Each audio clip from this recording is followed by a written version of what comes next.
Happy Wednesday, North America and Heyo. worldwide. It's Wednesday, and now it's time for the Idle Zone Syndicate. It is Wednesday. I forgot it was Wednesday. Kiki, What's up? taking notes? I had a couple of things I wanted to say. So yeah. Just picking at you. Yeah, I mean it's been a while since Been a couple weeks. I've gotten a chance to talk, and so I figure I better at least try to be halfway professional on it, You got to try to do better once in a while. Understand. You better. Yeah. And stuff. I mean, what's happened since the last time we saw each other? Good night. Everything. Easter. When is Seems like about 25 tournaments. Another fellow AutoZone Syndicate podcast way to stop by the house. Yep.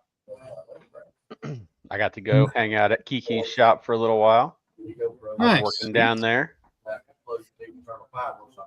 All kinds of stuff, almost to the point where you about forgot where you left off. It's been that long, Well, let's try to go back. Let's try to go back and see. When's the last time we had a show? 2 weeks ago. Yeah. So I think since then, Kiki and Moody have fished a time or two. I think you guys had your tournament. I think maybe I've been off for more than a month because I feel like it's longer than 2 weeks. Well, yeah, because the last one we had, you weren't able to come on till like the last 10 minutes. Yeah. So it's been a month. You guys won a tournament while we were off. When I say you guys, I mean John and Moody. Mm-hmm. They took the Kansas Buddy Bass tournament on Stockton away from everybody. You guys had a heck of a day, or two, I guess. I should correct myself. Yeah. It was kind of a unique deal there. I mean, I fished the Bass Cat with Jeff Waters, which was Friday and Saturday. Been a week and a half ago, not last Friday and Saturday, but the week before that. On Grand, 237 boats, and we had a decent day one. So Moody and I were fishing, and Kansas Buddy Bass was on Stockton Saturday and Sunday. So I'm fishing Friday, Saturday with Jeff here, and Moody fished by himself Saturday at Stockton. And so Jeff and I had a good day Friday, decent day Friday, had like 1365 or something, sitting in the top 50, which we felt good about that.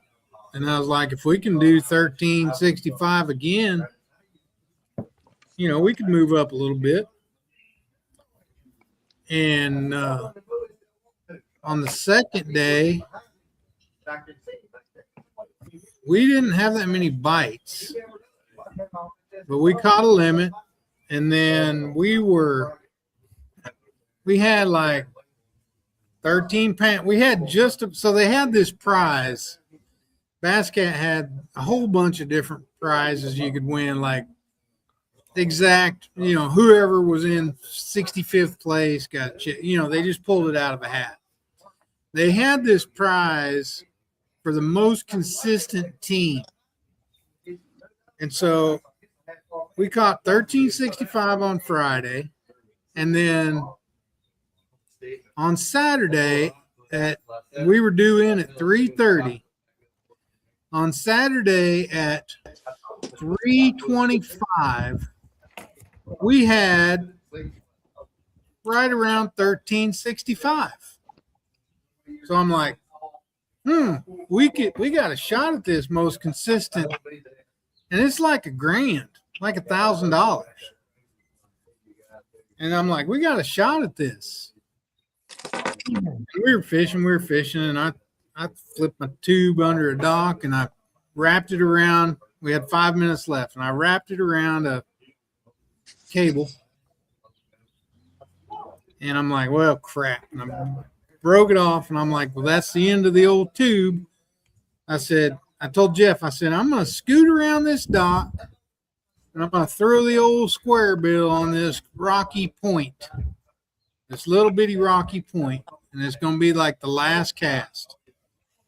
Go around the point, throw my square bill, and freaking 5-pounder inhales it. Jumps. I'm telling you, and it's 5. It's 5 minutes left, and we're 3.5, 4 minutes from Wolf Creek, from the check-in. I get the boat, get the fish in. He inhaled it, engulfed it, swallowed it.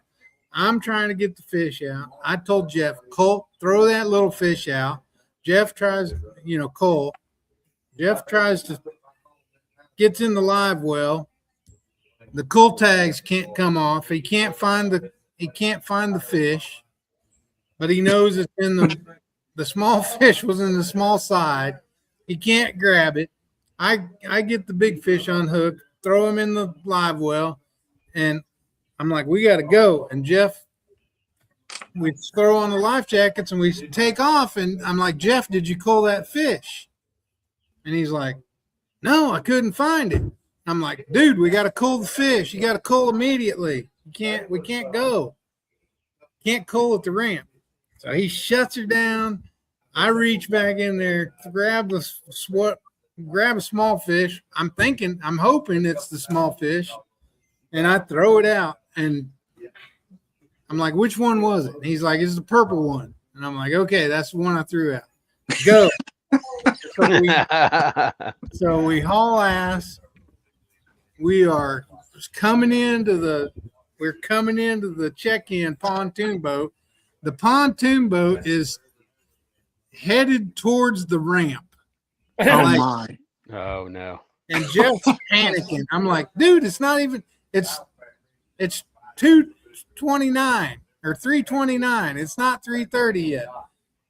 Well, they were just turning around to get into the wind, but gave us a scare. And they're like, you guys are all right. You're fine. You're fine. Anyway, we ended up with 15. That gave us 15 something. Knocked us out of the running for the most consistent, because we would have been right around there, I think, most consistent. But we didn't end up moving up. Got a check. Finished 21st. Got a check. And so while we're doing all that, Moody is on Stockton, and he catches 14 something and has us in third place. And I'm like, before he went up, I'm like, if he catches a giant bag where I don't even have to go, that'd be great. I don't have to go up and fish by myself, because Moody couldn't fish Sunday. I had to fish by myself Sunday. Or if he blanks, then we'll just take the points and I won't go. Well, he does neither. He has us in third place. catches the good bag, but he's got us in distance where we can catch him. And he's telling me, he called me during the day and said he blew his motor, but he found some fish and he'd send me some pins. So that night I get like 27 pins sent to me over via text. Oh man. And he's like, just go here and fish. So that's what I did. So I go there and fish, and it was phenomenal. Like I caught 75 fish, and probably 60 of them were 15-inch keepers. I mean, it was phenomenal. Best day I've ever had on Stockton, I think. Maybe. Numbers wise. Yeah, for sure. In the spring, man. Yeah, numbers wise. I miss that lake in the springtime. And I had 15 something, had the biggest bag on Sunday. Gave us the win. I texted the picture of the plaque and the money to Moody, who was fishing Palmy, and he texted me back and said, man, that's the first tournament I've ever won when I wasn't there. So, yeah, we had a good weekend. And then the next weekend, Moody and Kiki had a good weekend on Grand, in the Nichols. Right? That's the next weekend. Yeah. Was that last weekend? Yeah. Yeah. Uh-huh. They had a good tournament at that one. Yeah, it's nice to get the ball rolling a little bit. Huh? I said it's nice to get the ball rolling just a little bit, Yeah. Especially with the conditions that we've been dealt with all the crazy weather. I mean, I know Danny and Kyle, you guys kind of sort of been missing it a little bit. We've been getting a gob of rain this week. Yeah, it's been just building up on top of us and then moving your way. Yeah. We got a bunch of rain. It won't rain here for some reason. Ain't that wild? You guys are like in a weird dry line or something. It'll I'll watch tomorrow and all weekend. Yeah, we'll get to business this week. Business. Yeah. I gotta say this. So, the Nichols tournament, it was great, but that wasn't the icing on the cake for me, to be honest. So we stop at John's Sunday after the Nichols tournament. Moody was adamant he was going to pick up his plaque from John. I think he was like trying to rub it in or something. I don't know. But I'm glad he stopped. All I know is he pulled in, and the first words of his mouth is, "Where's my money?" Yeah. I'm glad he stopped because, I was like, oh, man, he's pulling in. I'm trying to wolf down part of a smoked bologna from Tomcat because I'm starving to death. Oh, my. And I was like, man, I wonder whose nice Skeeter that is right there. And John's saying, oh, that's Clay Dyer. And I'm like, really? Interesting. I know that guy. I've seen his social media. I got to get out and talk to him, and be that as it may, the guy's he's in his boat and he's rigging his tackle up. And I don't know if anybody has watched any of his social media at all, but if you haven't, do yourself a favor and get on his social media and watch him rig his tackle. He was in the middle of burying a 1.5 square bill in his arm so he could tie it on. And it was the craziest thing I'd ever seen. And the things that he can accomplish are incredible. The boat that he runs is rigged out to the nines. And he took more than enough time to talk. I don't know how long we were there, 45 minutes to an hour. And it was 45 minutes to an hour of pure motivation. Honestly, I mean, the guy is it's incredible. It's incredible to even be near him, to watch what he does. I mean, I've never seen anything like it. And Moody was in complete shock too.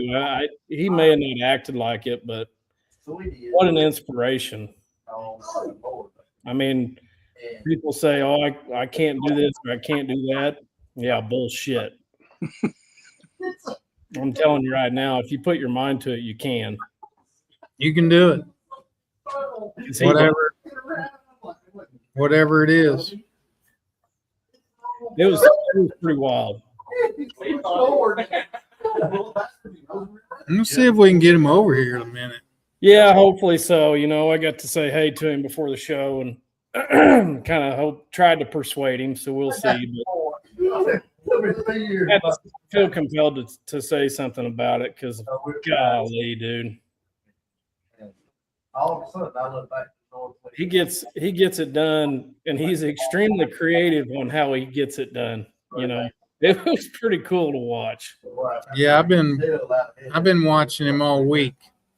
You know, it's like I kind of know how the guy is a little bit. I got a sense that he doesn't want any help and all that. It was extremely hard for me to not say, "Hey, man, can I give you a hand or something?" I had a feeling he just kind of gives you a sense like, just get the hell out of the way and I'll take care of it. He's got like this big hook. He's got like a big broom handle with a hook on the end of it.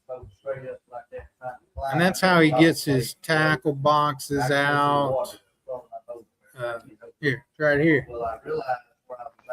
He's got this hook on a broom handle. And that's how he gets his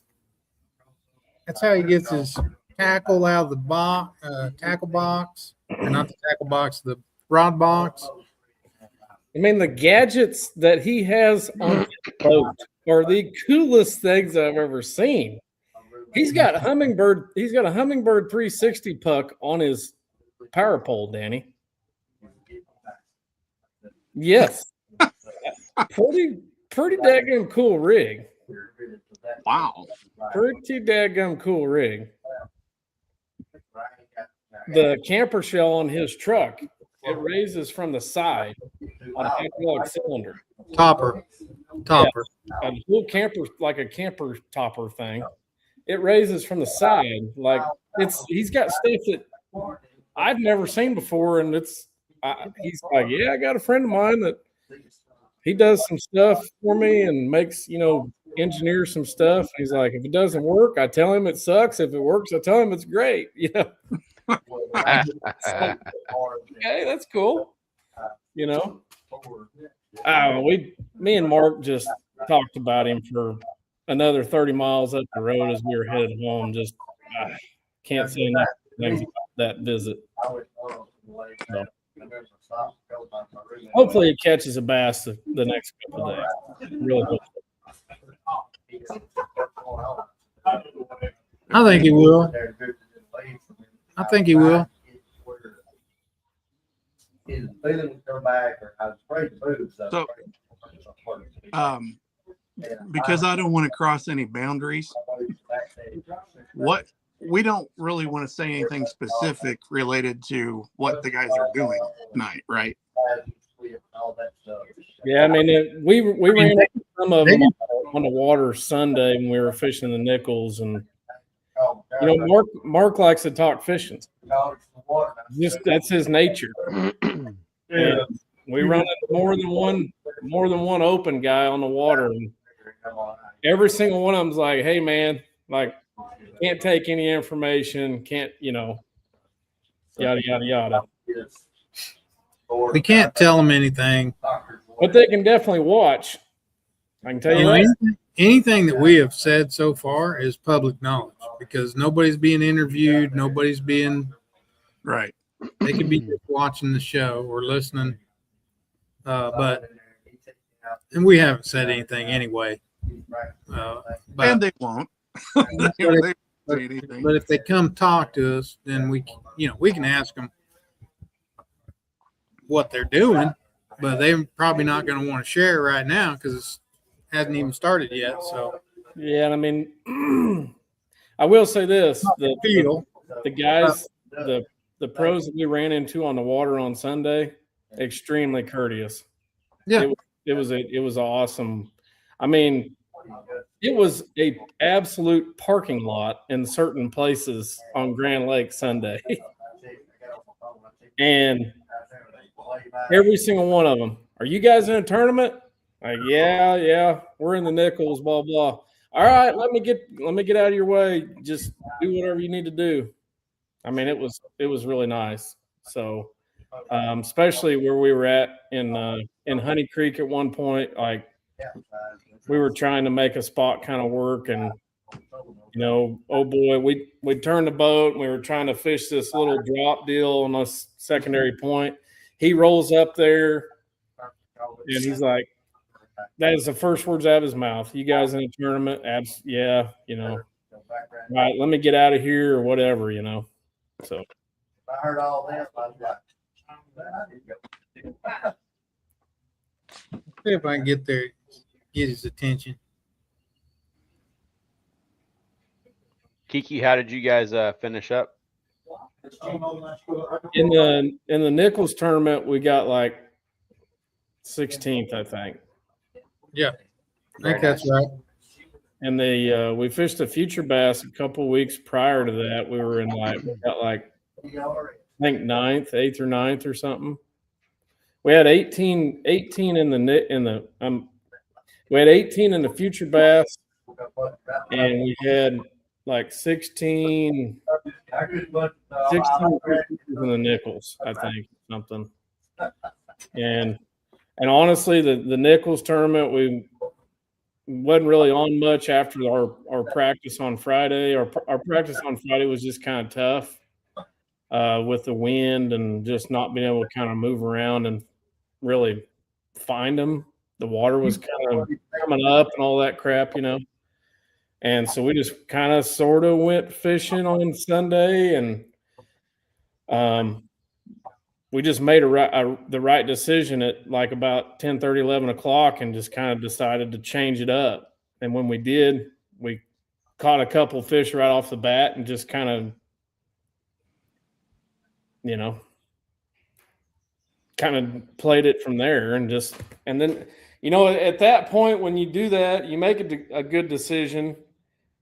It's nice to have somebody in the boat like Mark that has experience and on the lake and kind of has a decent memory.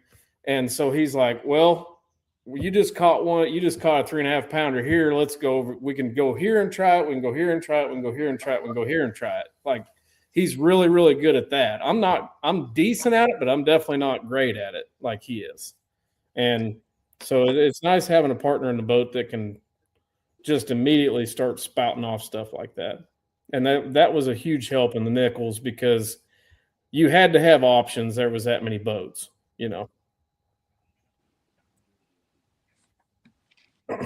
So I definitely track up catching a couple of really key fish to him, just having the knowledge of where we were at and where we needed to go next. Yeah.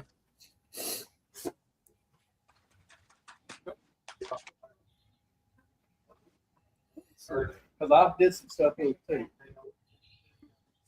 too. It is kind of neat when it's a good feeling. It doesn't happen to me very often, but it is a good feeling when those decisions you make actually work. Oh yes. Like when I was at Stockton. I mean, I had all these waypoints, but the first waypoint I stopped on, I didn't catch nothing but little guys, like not even keepers. That was for the first hour.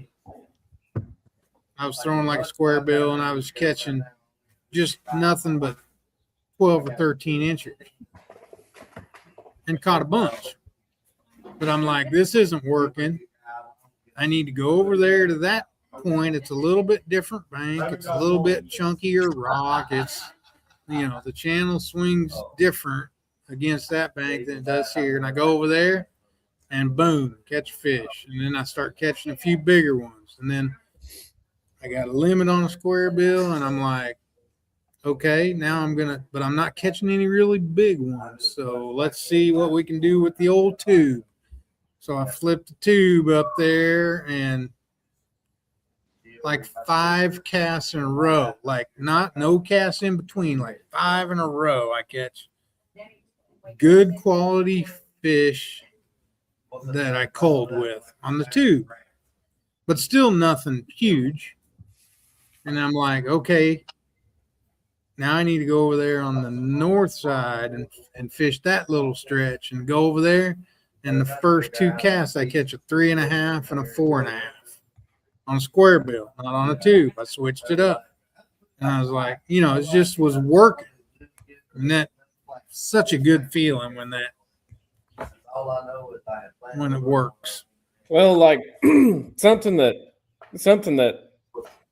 I've learned fishing with my partner for the last few years is speak now or forever hold your peace kind of thing.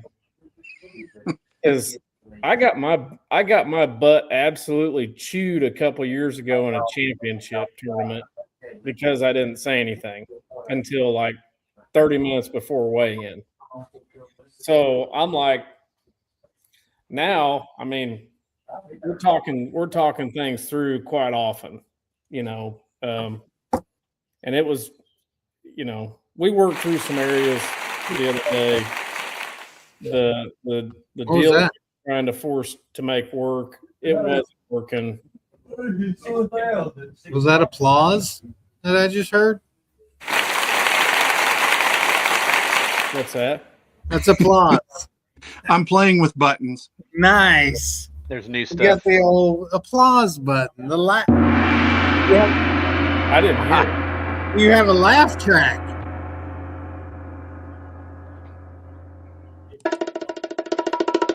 I didn't hear it. You can't hear that? No. I can't either. You Oh, can't? yeah. I can hear it. I wonder. Oh, it says add more sounds. I wonder if I can add more sounds. You make can't custom hear ones. that, Kiki? I can't hear anything. Can the crowd hear that? Or can our audience hear that? Yes. Yeah, they have to be able to, I would assume. Why can't you hear it? Why can't Kiki hear it? I don't fun. know. And be on a podcast. Yep, I was gonna call you here in a little bit. I'm over 43. I'm gonna have to create some custom sounds now. Yeah. I guess. A fish splashing or something like that. Yeah. You Oh, get that yeah. hook set with some braid and some grass, the screech. I'll do it 2 feet wide. That Yeah. sounds good. Yeah, that'll be great. That's everybody's favorite sound, right? Yes, sir. We saw a few of those on there, or heard a few of those on the elite on the ditch last week. That's for sure. That was cool. Wow. Ten Tom was cool too. Those were both really cool tournaments. They were good. You know what was almost better for me though? It changes. Fantasy fishing. The Tuesday nighter on Table Rock. Dude, that was great. That Yeah. was awesome. Unfortunately, I didn't watch any of it. I was talking to the guys out here and forgot all about it. Oh, I got a kick out of that, man. I was glued to it.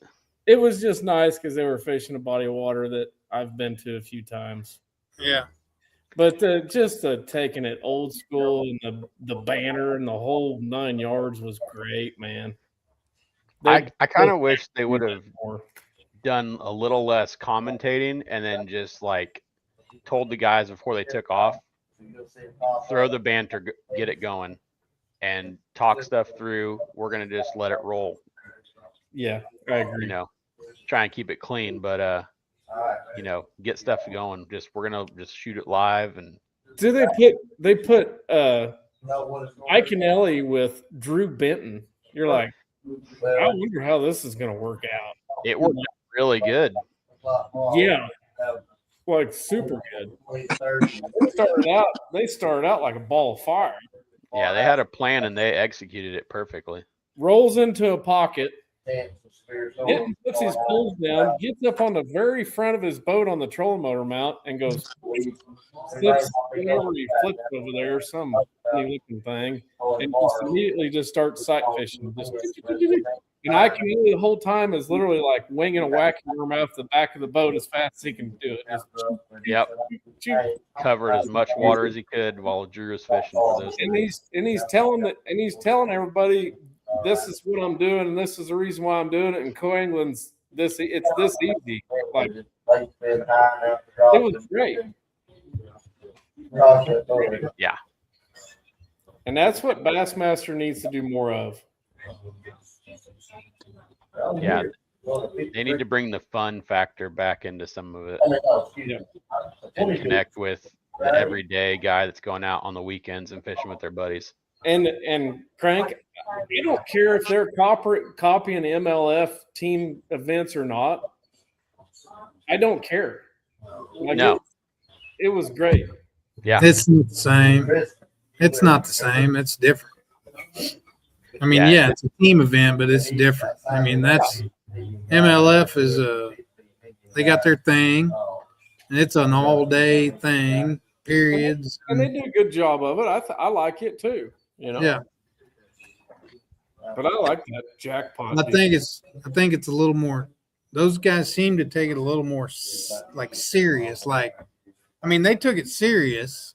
I mean, I saw the clips and stuff. They took it serious, but yet fun. Where the MLF team series is a little more serious than fun. Did you see the picture of that stack of 20s? And I I wonder, take it serious too. I Yeah. wonder if that was the. I wonder if Bass did that, actually got actual cash, or if that was the side pot cash that Christy was talking about. Well, I think it was the cash prize. I think it was like $5,000. I mean, the reason why those guys are all at Table Rock is because No, I think they all got paid $5,000. the reason why those dudes are at Table Rock to begin with is because of Spro and Gamagatsu and yada yada yada. Like they're all AFCO and this and that. They're all part of that riders conference thing that we're fixing to do anyhow. Yeah. So why not have a shootout? Yeah.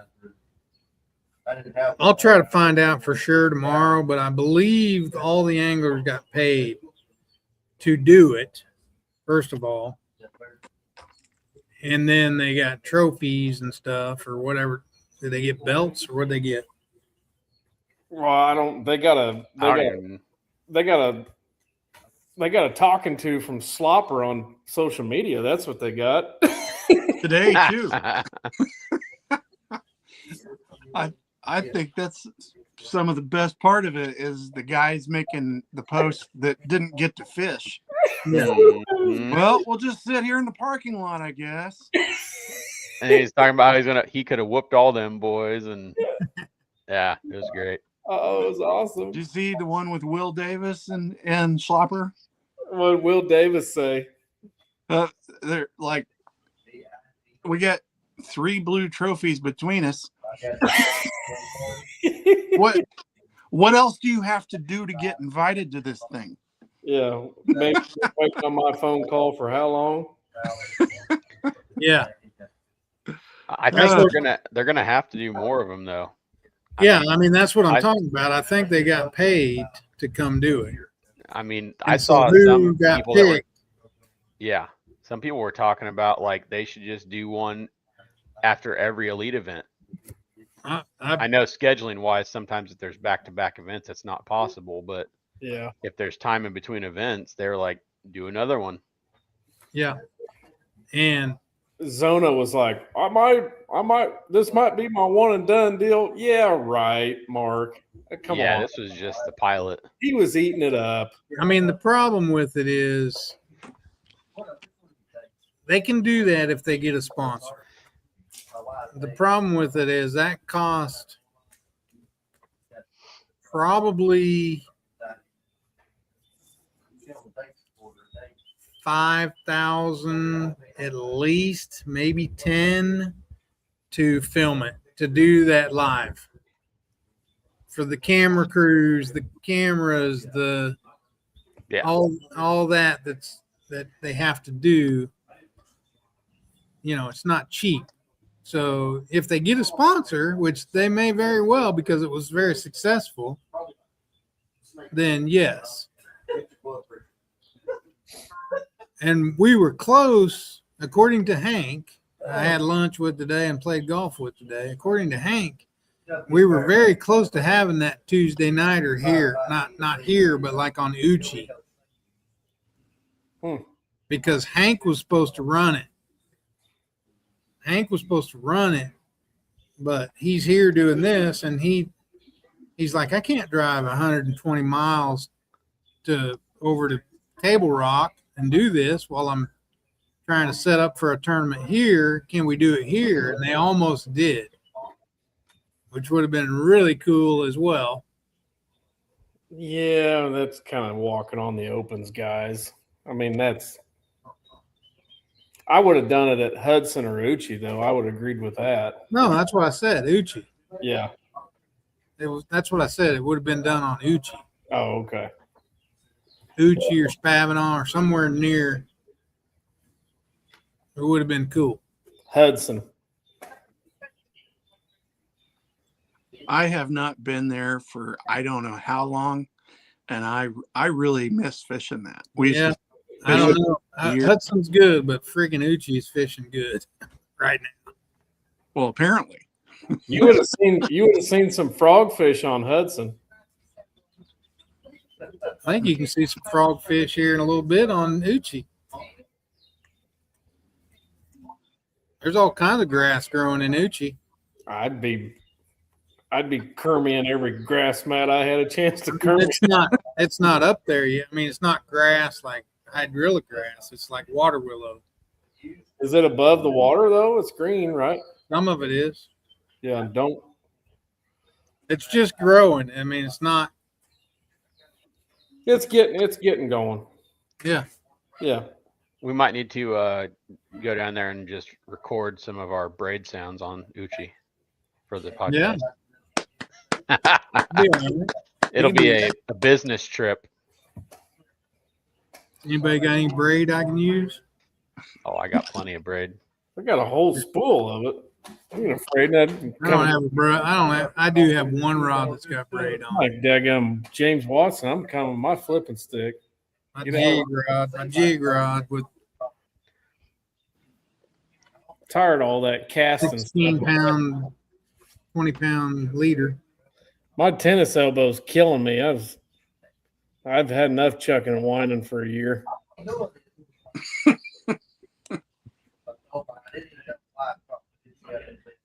Did you see the weigh-in of the Nation Open today on Toledo Bend?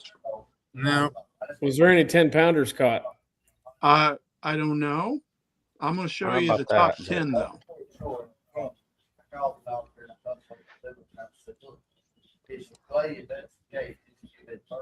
Is it good? Oh my! Ouch. 36.3. What's Ben Milliken doing in there? Natural cholesterol. Yeah, I thought He's that a was nation member at large somewhere in America. No, I think he fished some Texas Bass Nation stuff last year. 36 pounds and 10 pounds separates the top 6. wow.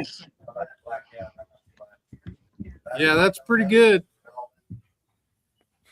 I can't read all the names.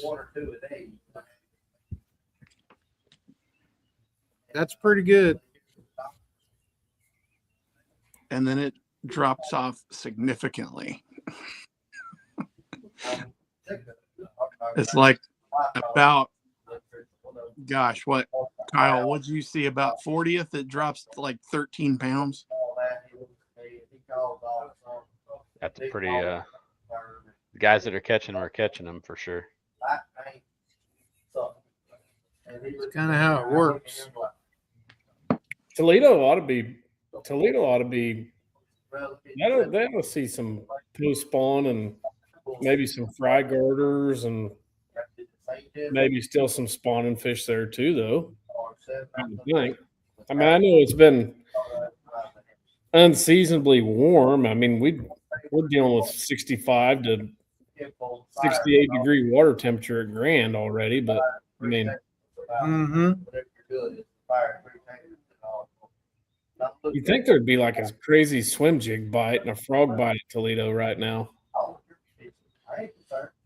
Probably is. Shad spawn, top water, a little bit of everything. I tell you what I'm upset about. I kind of talked the old. Get out of here, mosquito. I kind of talked the old floating worm up to crank the other day when he was here, and I still ain't caught a bass on it. Mm. On what? Methylate floating worm. Urban legend. That reminds me, I need to run by Shields when I'm go to my Wichita office next week. Get a couple bags. You can have mine. Oh, you have some? That'd be a little shorter trip. You don't throw them? Jack, I would if I had somewhere to go till I could throw them. Jack, Alex just left, so he won't be on the show. I don't know where he's going. Probably get something to eat.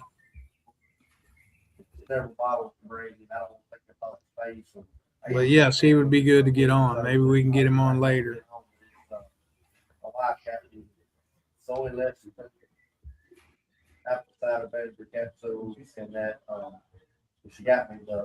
was gonna say something else. Yeah, the methylate floating worm sucks so far. I think I'm gonna miss the. I haven't ever thrown it much. Man, it's so much fun when they actually bite it. But it's only like a 3-week deal usually. Yeah. You and old Mark Daniels Jr. I just like doing it. I like seeing them bite it. I'm gonna give it a shot when I go on my trip here in a week and a half. Where are you going? We are going to, it's like north of Howard, Kansas. It's a private place called Lakeside Ranch, I think. So you rent out the Verbo and you get the whole, it's like a 122 acre lake to yourself. Oh, nice. Thanks for the invite. Yeah. No doubt. It's my annual dad and brother trip. Oh yes. Well, are we not brothers? Are we not I mean, brothers? we are. Well, maybe we'll have to make it interesting next year. We'll check it out and make sure it's good. How much for is this? year. How much does this VRBO cost?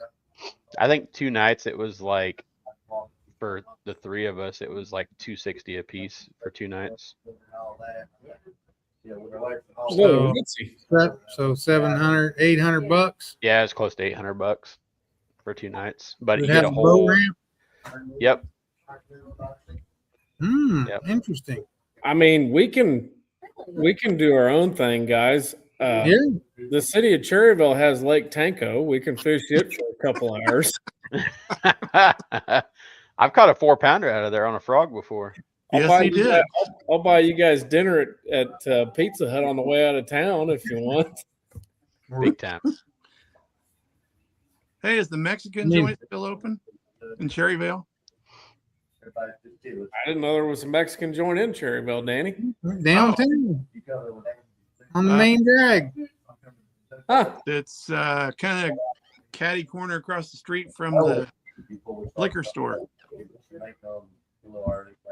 Didn't know anything about it.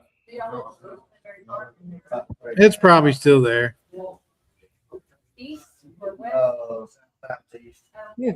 Okay. It's probably still there. Every small town in southeast Kansas has a Mexican restaurant. Some have more than one. 20-some years, Cherryville, Kansas had to go to Independence, Coffeyville, Parsons, or Chanute to eat it. And now all of a sudden they have it, huh? Let's see how it It is. wasn't all of a sudden. If you build it, they will come. I mean, the last time I ate there was with Danny, like two songs ago or something like that, or 3, maybe 4. Was it good? Yeah, it was good. I mean, I still have friends in Cherryville, and none of them talk about eating at the Mexican restaurant. Well, maybe it's closed up. Fitzwater says you need to take us to the bar on steak night. Google it. Yes, take them to. Yes, absolutely. Richard's right. That is good. Yeah, my place where we have our bass club meeting at. But They make a good steak. yes, only once a month on a Friday night. One Friday a month. One Friday a month. Okay. Danny, was it called El Charro Express? I No. think so. El Charro? That's a chain. That is a chain. Hold on. We got an El Chorro in Pittsburgh. If it's anything like that, I love it. Yeah, we used to eat at El Charro in Webb City all the time. Good stuff. Real good. They got a jalapeno margarita in there. That's It's not as good as La Casita and Grove, but Yeah, it is. That's what it is. El El Charro. Charro?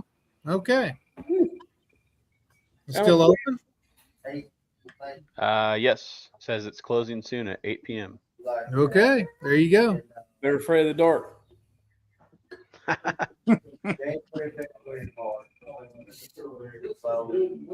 Probably not much going on in Cherryville after 8 p.m. Probably not. Not on a weeknight. No.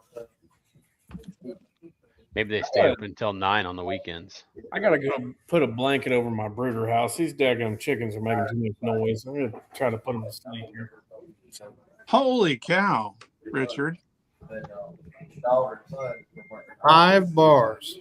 Sounds like Solomon. When I grew up in Solomon, didn't have anything else in town, but we had 5 bars downtown.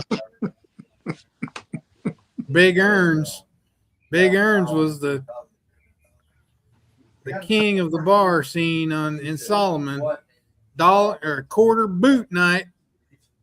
You buy this mug that's shaped like a boot. It was awesome. And I Oh was man. 16. They would bring busloads of frat kids from K-State on dollar boot night. They'd all bring their boots with them. That's awesome. Mhm. Oh, 25-cent draws. It was probably old Milwaukee. I but it mean, didn't matter. Reflections in Salina had quarter draws from 6 to from every Friday and Saturday, every Wednesday, Friday, and Saturday, from 6 to 7. Slam as many quarter beers as you could from 6 to 7.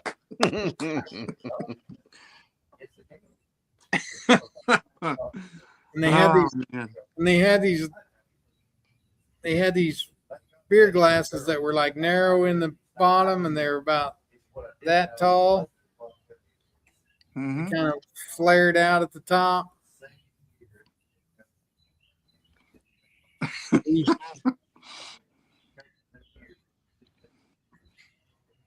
Only When I- thing only place I ever found cheaper than that was some bar in Wichita.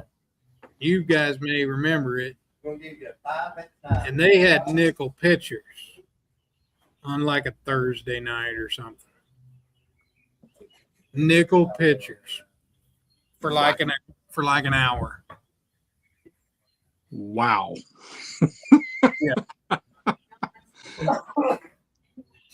So I bet everybody that ordered a place didn't pitcher get and just rowdy. chugged it. Oh yeah, you didn't even pour it in a glass. You just each got a pitcher. Yeah, Yeah. that's what I'm saying. The only thing cool like that I remember when I got divorced, that was 92. I moved back to Nickerson and Crank the bar has always been a bar. Right. Because even Wendy's family owned it at one point back in the 50s. Her grandparents did. But when I moved back to Nickerson in 92, I lived the first house south of the bar with 2 roommates. And for Monday night football, they had 50-cent draws and dollar bowls of chili. Oh yeah, Oh man. what a mix. Oh, that was awesome. Yeah. They keep you warm all the next day too. Oh yeah. I was trying to remember what was the name of that cheeseburger joint across the street from the bar and the foot shop. It was several things. The Little Nick, CB's Eatery, CB's. That's what it was Yeah. when my dad lived in Nickerson. yeah, Connie Benton's Eatery. Yeah.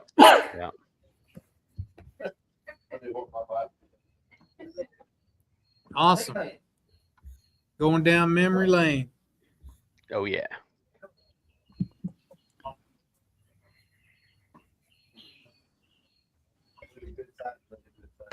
They're all sitting there watching you, and none of them want to come on. Well, there's only one over there, Clay. Ah. You got 10 minutes? He's on his way. All right, good deal. He's on his way.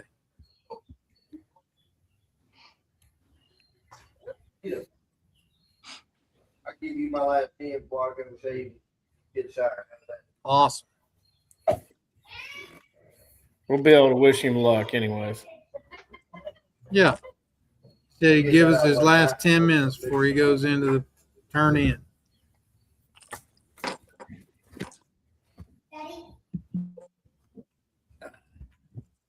Clay Dyer, everybody. What's up? How's it going, How are Clay? y'all? Hello, Clay. Oh, I'm good. How are y'all? Good. Doing well. Good. Tired. Tired. It's Y'all been a day. Y'all been podding it up over here, hadn't you? Well, just telling old stories. Really, all we do on this podcast is like sitting on the back of a tailgate and That's all chit-chatting. good. Us fishermen would never do that. I had a question. So what do y'all, we've been discussing the wind and the weather and that we're supposed to get tomorrow. As an angler, what are you thinking about? Like the night before and you don't know whether Hank's gonna call it or not, or and how do you approach a tournament? Like 2 days ago when you saw the forecast, what do you do? Me personally, it starts in practice. I'm always, of course, I think part of what I love about fishing so much is, there's you don't have a coach calling the plays. You're your own coach. And so myself, I'm personally always trying to be prepared for anything, if you will, depending on the time of the year. But like for up here, and anytime we go somewhere, I'm always looking at the forecast, and I try to pre-fish. Like I'm not one of the guys that tries to catch them, necessarily. I don't necessarily worry about catching a big bag in practice. What I'm trying to do is fish like when I see the forecast, I'm trying to fish like I think what I need to, 2 or 3 days later. And sometimes that doesn't get you as many bites, but I feel like if I say, okay, well, if the weather's going to do this, I need to do this. So I'm trying to look for that kind of water, that kind of cover. So if it does that, but the whole time I'm pre-fishing, of course, I'm learning everything I can about everywhere I'm at. And, from the smaller things of wherever stump is, or maybe something I see that stands out that's, not really noticeable and stuff like that. But to me, it's all about just, number one, I'm praying for God to give me wisdom, and He always does. Sometimes I don't always use that wisdom very well, but I'm always just trying to be prepared for whatever's thrown at me and to know as much about a lake as I can know. And that way, whatever I'm faced with, if I think, okay, I need to do this, instead of wondering where that type of cover or structure is at, I'm going to already, have an idea so I can, depending on the wind direction, water color, water clarity, all those factors, I can kind of get a better idea of what I need to go. And I mean, like, and to answer the part of you said, what do you do? Wondering what, like for instance, Hank, trying to make the call. I know this sounds cliche, but I try to be ready for whatever. But at the same time, I know there's certain things out of my control. So I'm like, I'm going to be ready. If we go, I'm going to be ready to go. I've done this so many years. So, wind doesn't necessarily scare me because I'm like, if it blows, it blows. I'll adjust to it. If I'm running a long way, hey, I'm going to have to slow down some, but we'll get there. I'm not going to go tear the boat up. I'm not going to go, risk taking a stupid risk. It's not worth it. So I'm always kind of waiting. And if they send us, hey, I'm ready to go. If they don't send us, then, hey, we're going to make the best of it. And I'm one of those type guys that, hey, I mean, we had a you follow a couple of years ago where they were forecasting, big time winds. It was supposed to be nasty and rough. They postponed it, and it was like a Chamber of Commerce day. It was like wind barely blowing 10 miles an hour at 70 degrees. And, some of the anglers were going there making videos about being angry. And I told Hank last year at Rayburn, I was like, look, buddy, I said, there's one thing you never going to get out of me. I said, if you ever call a day and it turns out that that doesn't do what the forecast says or anything, I said, you ain't going to hear a word out of me. I said, you got a job that I said, you're trying your best to protect us, even if we're, seasoned veterans. And like myself, like I said, and there goes another one right there, my brother, Mr. Browning. But, we've been doing this long enough that when the weather gets rough, we know what to do to drive a boat safe and all that. So that's kind of me. I'm like, you know what? It's out of my control. I'm going to adjust. And as my wife says, I'm going to put my big boy drawers on. So she says, she says, put on your big boy panties and get after them. So that's what I'm going to do. Welcome to Grand Lake. Thank you. I've been out here once in the fall, but it's the first time I ever fished it in the spring. What do you think of it? Oh, I like it. It's it really sets up well for what I like doing. All this week has reminded me of back when I fished FLW. It seems like me and Stephen Browning were talking earlier. I said, dude, it's hilarious. I said that, it's this time of year, you never know what to expect with the weather. It could be beautiful. It could be nasty. You don't know. And, but I love the lake. The lake sets up well. I really like the way it lays out. But yeah, matter of fact, my stepson, Brandon Lester, that fishes the Elite Series, he called me today, just asked me how practice had went. Was like, man, how you feel about it? And I said, well, I'm getting some good quality bites. I said, it's not easy, but, I'm getting them. And he was like, man, I wished I was out there because he was just at the Arkansas River last week. And when I told him he hadn't seen the forecast, I told him what the wind was going to do. He said, ooh. He said, well, at least with the storms coming in, they ought to be chewing. I said, yeah, they ought to be chewing. That's for sure. Top five favorite lakes, or you got something else? Like Grand, have you seen the quality of Grand that Grand has pushed out? I mean, there was a 9 weighed in our Nichols tournament the other day, but I hadn't seen no 9, and my biggest one was about 5 pounds less than that. But I don't doubt that they're in here. I know this lake is chock full of 4-pounders, and yeah, they're in here. It's just I hope it shows its true colors this week because I know they're here.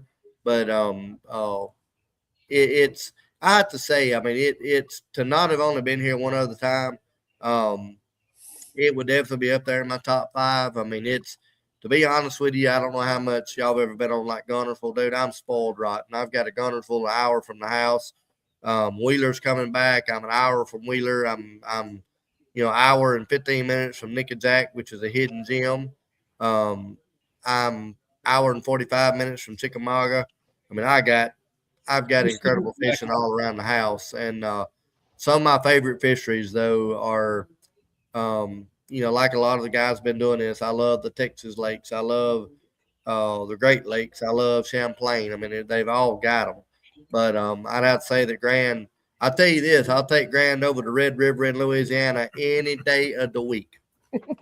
I tried to figure out when I was there last time how to pull the plug so all the water would drain out, but I ain't found it.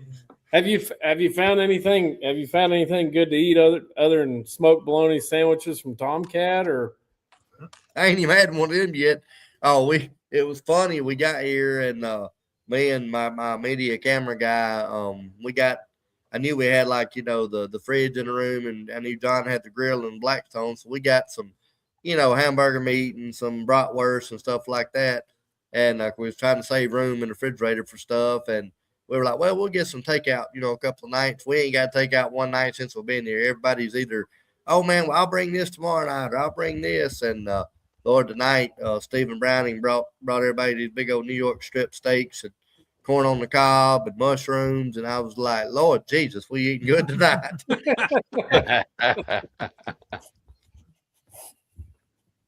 So he can cook then. Oh, my roommate was the one doing. He's from Louisiana, and I'm gonna tell you something. I believe that boy could put this picnic table on the grill and make it a 5-star meal. I mean, I haven't seen him do anything else but cook since he's been here. Other tolerate me. What about how do you drive your boat? Oh, it was funny that you asked that because Danny Ramsey, one of my fellow Skeeter team members, he was like, he's asked me, I did the throttle, and I said, dude, on the gear shifter, I said, they hook when I get my boats every year, Skeeter puts a hot foot in them in case whoever was buying my boat at the end of the year wants it. But when I get my boat, Bucks Island, my sponsoring dealership in Alabama, they disconnect the hot foot and they put it on the throttle stick. So I run it, run the throttle for the accelerator. And then when I get ready to sell the boat at the end of the year, they put the hot foot back in if somebody wants it. So I run my accelerator, by the gear shifter. Then, like most guys, I just put my arm against the steering wheel and turn it,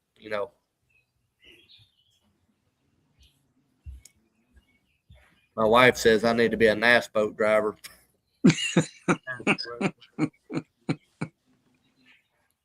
You had some other questions, Kyle? Kiki? I don't necessarily have any questions. I just want to tell you how much I enjoyed our small talk the other day when we swung by there, man. It was awesome. Absolutely, man. It was my honor, dude. I really enjoyed meeting you, and it was great to fellowship with you, man. I appreciate you taking the time and the gadgetry on your boat and truck are pretty darn cool, to be honest with you. It is pretty cool, man. It's cool that it's a real blessing when there's some engineer out there that can come up with this stuff to enable somebody, what the world calls somebody that's disabled or handicapped. I don't see myself that way, but when they can come up with stuff that basically makes me be able to drive and do just like you guys do it, and do it, just as well as y'all do. That's pretty cool. Yeah, absolutely. I mean, I'm not going to lie to you. I work with a pretty interesting group of people Monday through Friday, and I couldn't wait to get to work Monday and say, look, guys, I met this guy over the weekend. If this sucker can do it, I promise one of you guys can too. I promise you can. Well, if they doubt you, brother, I give them my number. John can give you my number, and if they doubt you, hey, while you're around them, when they say, "Oh, you don't know him," just FaceTime me or call me, and we'll prove them wrong. Well, there was a dozen of them today after the safety meeting looking at you on YouTube. Good, tell them we're going there, like and subscribe to my channel. Like and subscribe. Like and subscribe. I said, if you don't believe me, I watched him put a treble hook in his arm and tie a lure on. Watched him do it. If you don't believe me, I'll tell you the guy's name. Again, you can get on YouTube and you can watch him. And they all stood there and watched him like grown men. And I said, I can't do that. Right. I'll start crying if I put a treble hook in my arm. How'd you come do on, man. that? He does it like it's Buddy, I give you some advice. Don't try it. Do you do it? He does Yes, I do it. It's actually the fastest way I have found to do it. That's why I do it the way I do it, because I've had a lot of people that when I've made posts, people trying to be very, very very nice about it, very classy, but going and say, hey man, I can make you this thing like a sleeve, like a leather sleeve, so you don't have to stick hooks in your arm. And what they don't understand is instead of having to put the sleeve on, tie the hook on, take the sleeve off, I've tried to perfect it so I can be as efficient as I possibly can. So in that efficiency, that's the fastest way I'm able to do it to save every second that I can save, on tournament day. Yep. It does inflict some pain and some blood, but hey, it's all worth it. Get her done, man. That's right, brother. That's right. Like I said the other day, you're an inspiration to a whole bunch of people. Well, thank you, buddy. All glory to God, man, and I appreciate that. That means a lot to me, that people see me in that light, because that's what I pray I am every day, is a light to people that want to realize that, hey, you put your faith in God, don't give up, man. You're gonna be all right. Yeah. Hopefully you go out and smash a couple of them tomorrow. Well, buddy, we're gonna try, man. I appreciate it, and we're ready. It's we're gonna go out there and do what we can and adjust if we need to, and we're gonna go out there and hopefully get on the shad spawn bite. Hopefully in the morning. I hadn't really seen it happening yet, but I've got some rods ready for that, and we're gonna pick up some sticks and see if we can swing on them. Sounds like a plan. Sounds like a lot of fun. I promise you, we're gonna do that, man. And I appreciate y'all's time tonight. Thank y'all for letting me jump on here. And hey, any way we can ever help you, anytime you ever want to do a podcast, man, reach out to me, and I'd be more than honored to. We can plan it out. We can do it. And y'all go get my number. Tell John to give you my number. He'll send it to you. And any way I can ever help, if y'all ever over our way, we got plenty of room, man. We got a 1-room like apartment out there in our boat garage. The apartment's a 16 by 45, and then we got 2 spare bedrooms in the house. So y'all come on out to the farm, and I'll carry you fishing, or we'll go shoot a turkey or a deer if y'all want to. Well, all right. I'm in. I got a bow. I'll leave cook good for you. I got a pit boss and a Blackstone on the back porch. I believe in eating good, so hey, I'll feed you good, and I'll promise you we'll have some good, clean fun.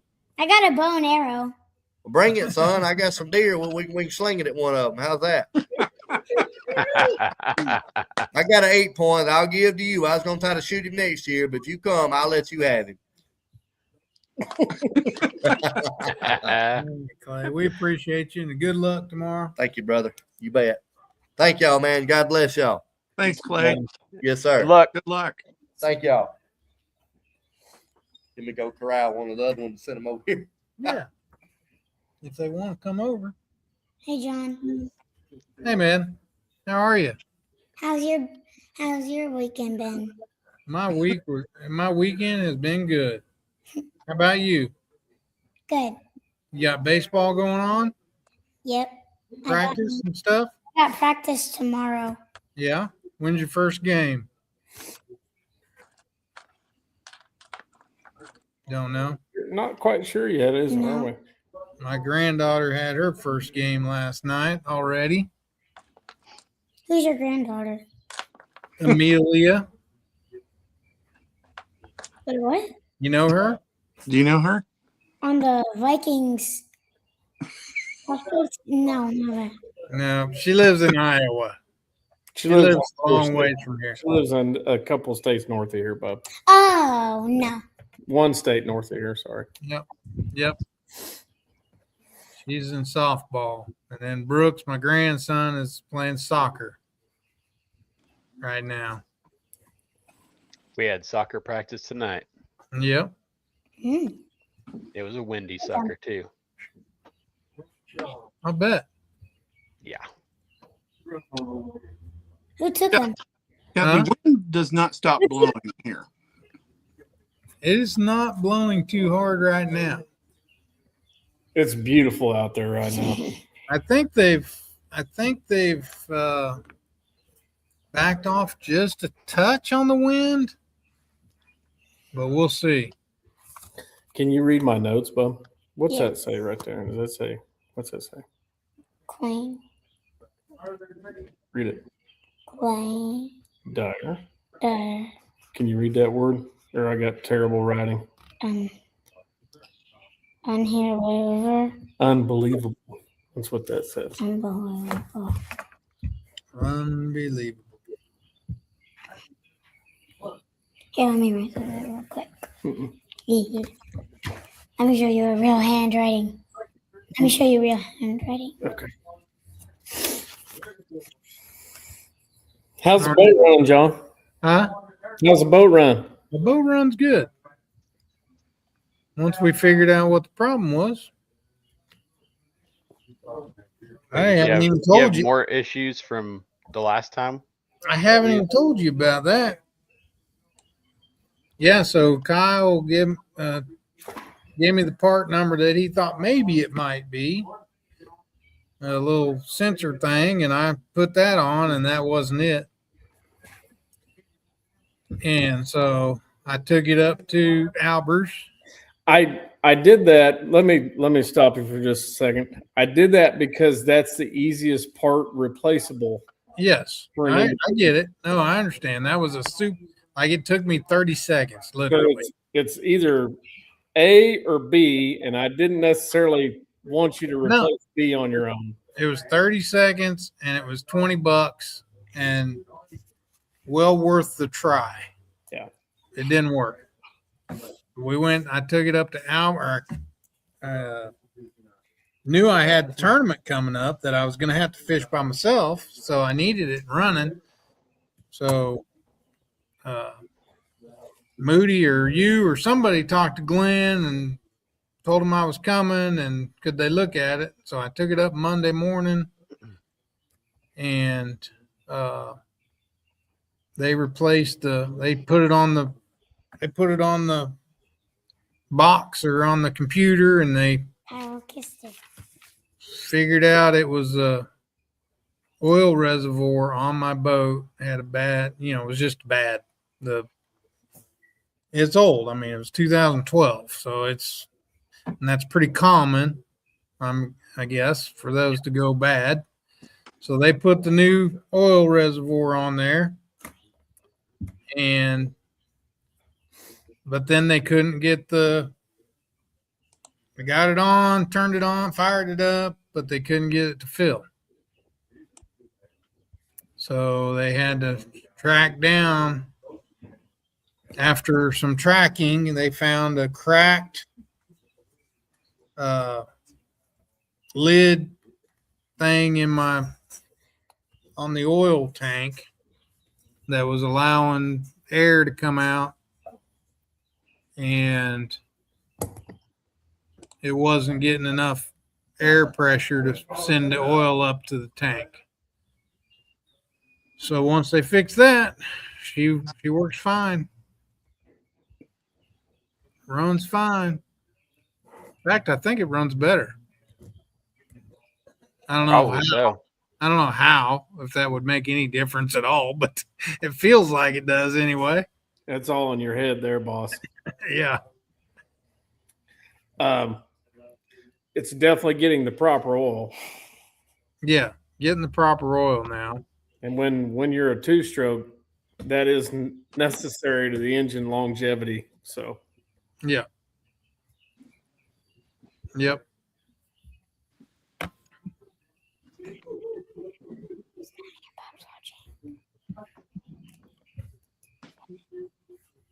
What do we got coming up? We haven't talked about fantasy fishing yet. Oh, well, there's no sense in talking about that. I think we do need to talk about it.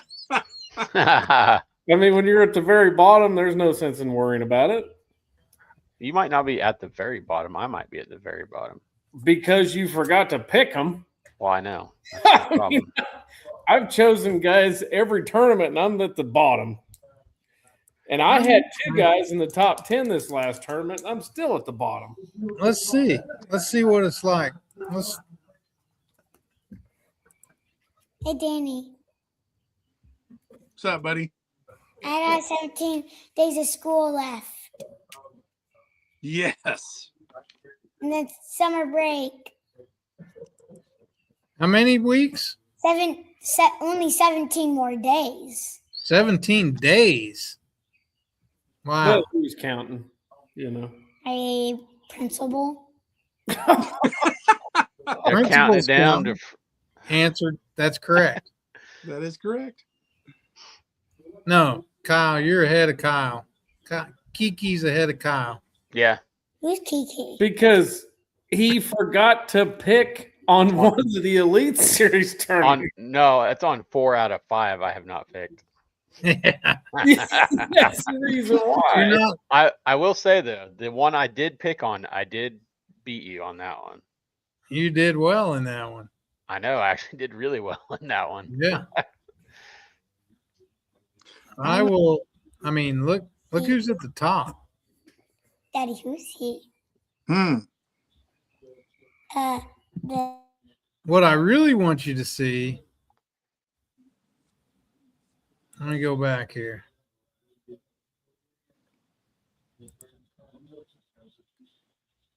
What I really want y'all to look at is my rank in Drain the Lake.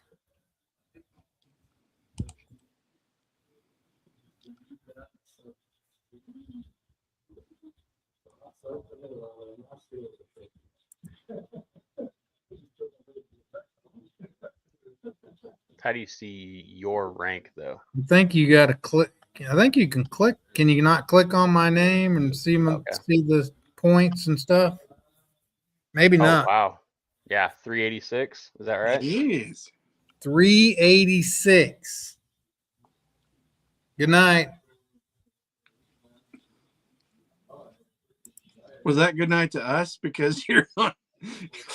Yep. Good night.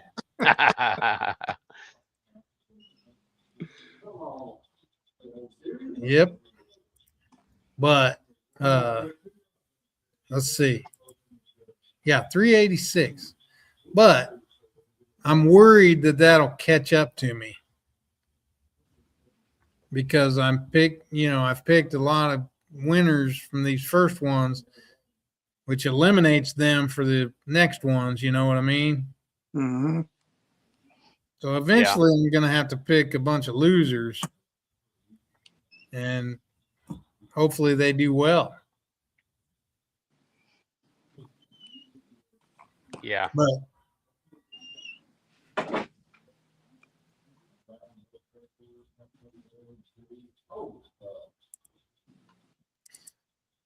and I didn't know there was a pick 'em.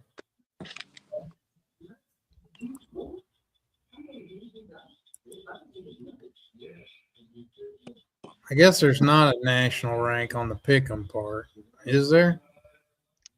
It doesn't have like a tab. Oh yeah, there is. 495. But I think that's just our group, maybe. No? Now your rank would be 96.9 percentile on the. That can't be right. Because I haven't done that good on the pick 'em.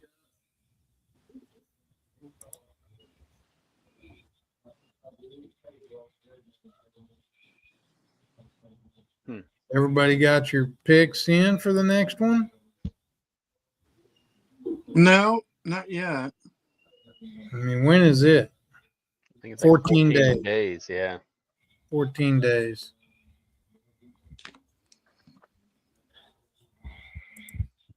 Well, the other guys are all hanging out over there by their boats, so they're not. I think a lot of them have gone to bed, so they do have to get up early. They were talking about the possibility of canceling, but I don't think they're going to, unless Hank gets up in the morning and sees the tornado forecast has increased a lot more. Then they'll probably go tomorrow, and it's going to blow. It's going to blow 20 20-25 with gusts to 30 probably. Mhm. Yeah, that's what our forecast is too. But it was gusts to 40. They have backed off a little bit, so it'll be interesting. Man, that lake will be. I came across the bridge and it looked to me, I mean, they're pulling it pretty hard too. I mean, they've dropped it like 2 feet in the last 2 days. Winds could occasionally gust over 40. That lake's going to get nasty. 40-mile-an-hour wind on Grand Lake is not fun. 30-mile-an-hour wind on Grand Lake's not fun. Yeah, it depends on which way it's blowing from. Yeah, and it doesn't necessarily. It says southwest, I guess, in the evening, but my weather app doesn't say what direction it's going to blow out of. But So I looked at the app that Hank uses, the tournament director, and he uses National Weather Service. I mean, he's a weather geek, first of all. Like if he wasn't a Bassmaster tournament director, he would be a weatherman. you bet. I mean, as a Like term, when he was a kid, like I've seen pictures of him when he was a kid, like 5 or 6 years old, wearing a suit with a map on the wall, and he had a pointer. And he had a pointer stick, and he was like, he's a weather geek. Like when there's tornado, like he'll text me and like, hey, you guys are in before I even know about it. So he's a weather geek. So he probably is the most thorough tournament director there is that I know when it comes to weather, watching the weather and stuff. But anyway, he's got an app that National Weather Service, and I looked at it today, and it shows like he can pinpoint even certain areas on the lake, and it'll give you an hourly pinpointed what the wind is projected to be steady, and then the line above it is the gusts. And the one I looked at, the highest gust was like 28. So it's not 40. That's what he's going by. So I'm pretty sure they're gonna go, but they're just not going to like the navigating. I mean, you're gonna have areas you can't really fish. They're just going to have to deal with it. Yeah.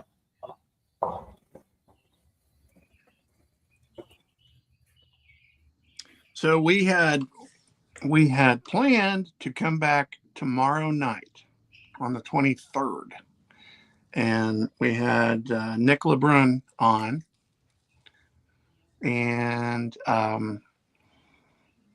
with some last minute jostling, and we finally settled on trying to do this on Wednesdays, because trying to line up 4 people's schedule to be live at the same time, it's taxing at times. But Nick couldn't join us tonight, but he is, correct me if I'm wrong, he's coming in tomorrow, or excuse me, next week, the 29th, Wednesday. I believe that's correct. Cool. Hey, Look who I got here. Hey, Hey, what's Hey, up? everybody. How's it going? Not bad. Good, good. Been over there bull crapping, fishing, you know.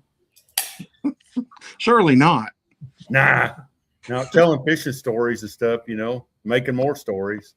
So, good stuff. What y'all doing? You solved any world problems or fishing problems here? we're doing the same thing you are, just in the different states. A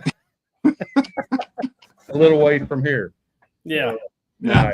Nice. not very far, just a little ways. Yeah, yeah. Well, excellent, man.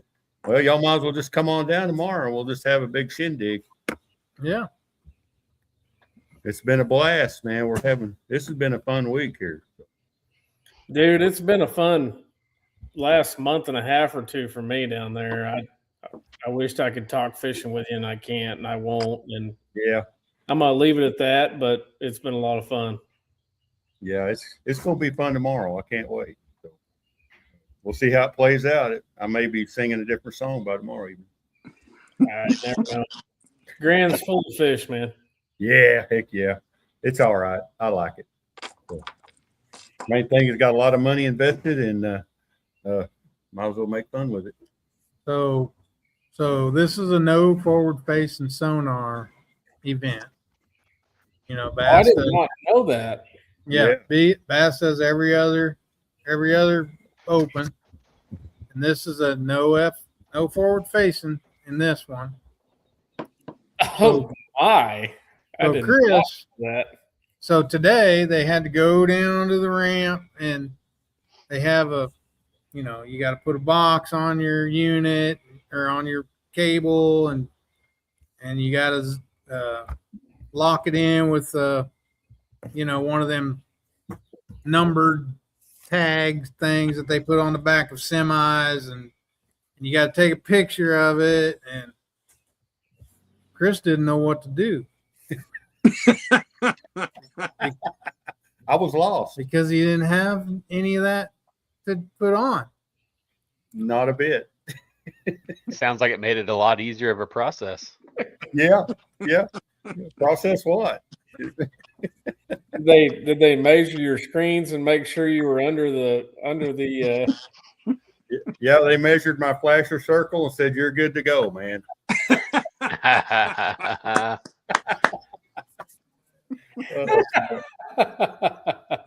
Yep. This is my one big It's on. I'll ask you, Chris, same thing I asked Clay. So the big topic the last 2 days has been the wind that's going to blow tomorrow. As an angler that's getting ready to fish a big tournament, what are you thinking? What are you hoping happens? How are you preparing? What do you do for the wind or just the whole for situation? the wind? Yeah. I really not too much changed for me.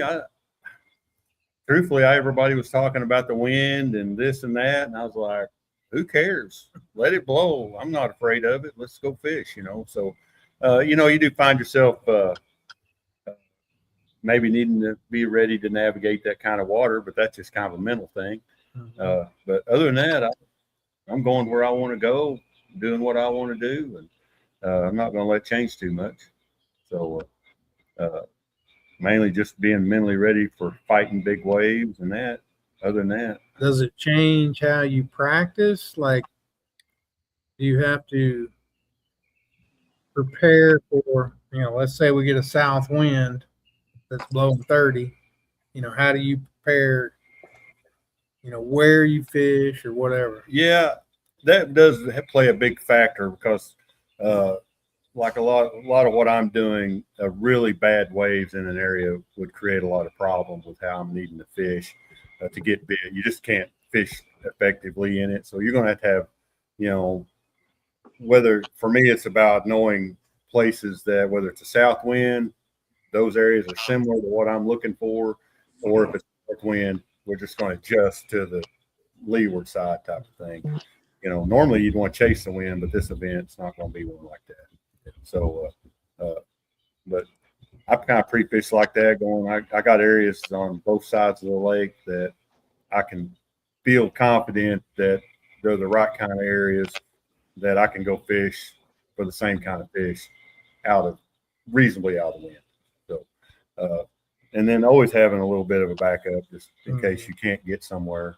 Do I have some water closer that I can buckle down on? So, my only concern with the big wind would be that guys won't scatter out like they should and maybe start piling up in some creeks that they might not be in.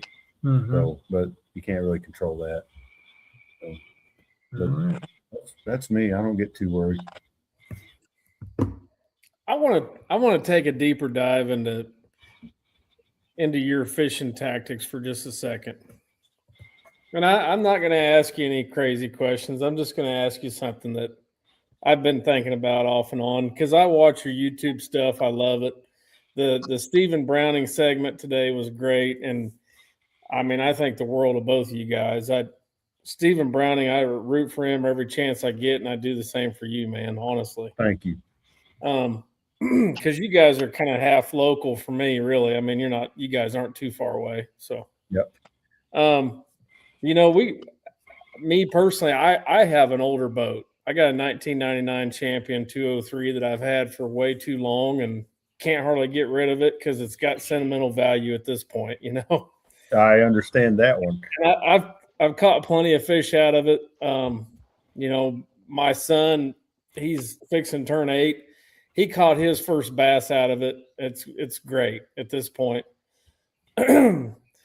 Let's talk about your rig and you know, you said you still use a flasher and this and that.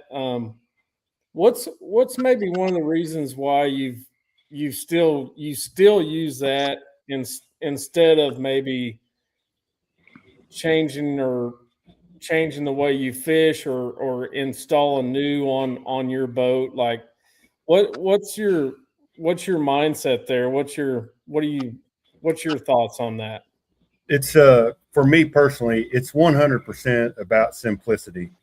And the thing that I'm seeing happen to a lot of anglers like myself is they're finding, I mean, there's times I thought, man, I ought to maybe get some stuff and learn how to do some of this. But then I go, what it is for me is a distraction from what I really know how to do. And what I've kind of learned is I can be really satisfied with having a really great finish every now and then. So I'm okay with the bad tournaments. I'm okay with the mediocre finishes, but I know I'm constantly 100% capitalizing, looking for the one thing that is all about what I know how to do. Kind of a specialist type thing, maybe more like what Denny Brower would have been in the past.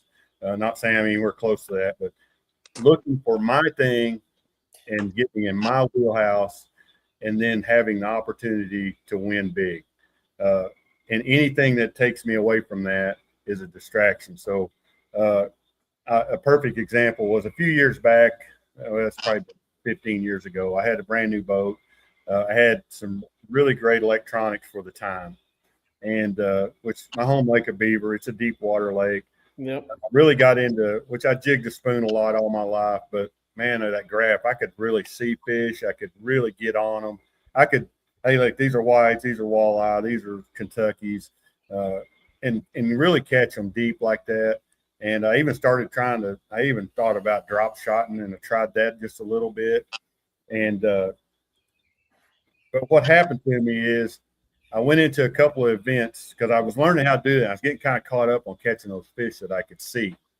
And so I go into an event, and it was a normal bite. Top water is a fall event. All you need to do is throw a top water and a jig. It's all you need to do. Fish shallow as jig and throw a Zara spook. That was it. That's all.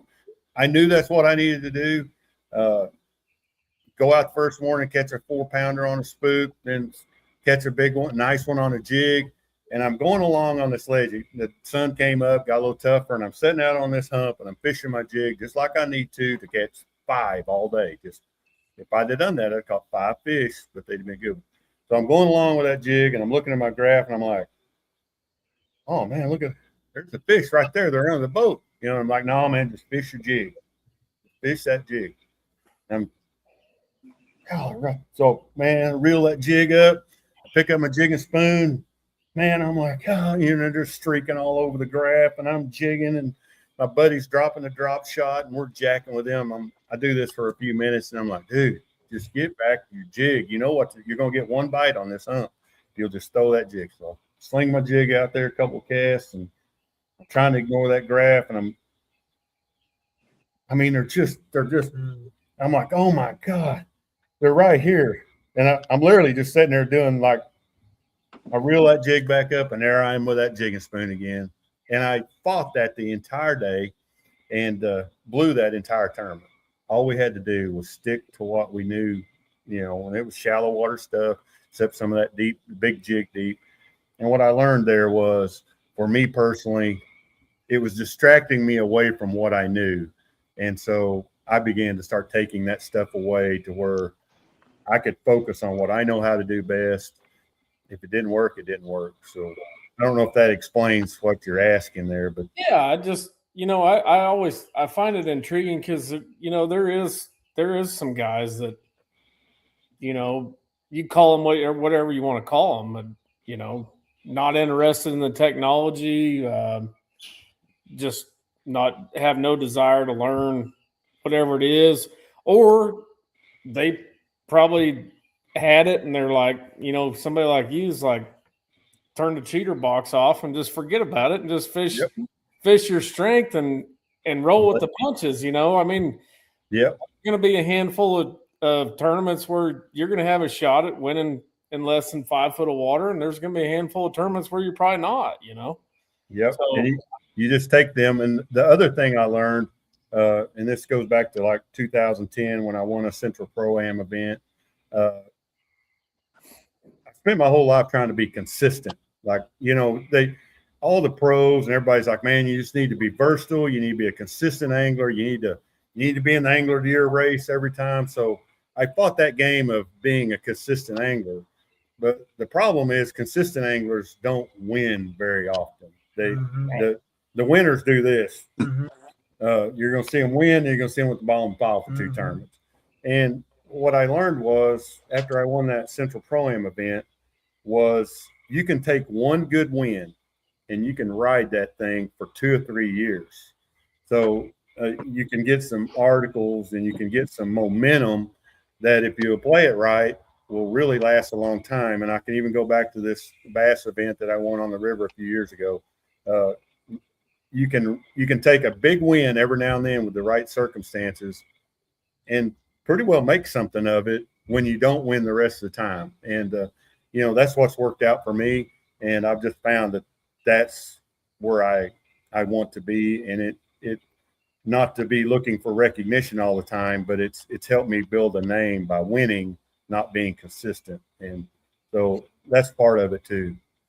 I give you props to that, man. I mean, your picture was on Bassmaster.com just the other day when they were talking about the opens at Grand Lake. Yes, you see where I'm going. That one event, I'm still riding on that, and I had a guy in Japan did a full YouTube video this week talking about that and using my tournament to do the whole thing from. So I'm just going, if I could get lucky enough to hit one open or another qualifier in the next few years, even though the rest of it looked like crap, nobody's going to see any of that. So that's just the way I look at it, I like it. I appreciate your honesty. I really do.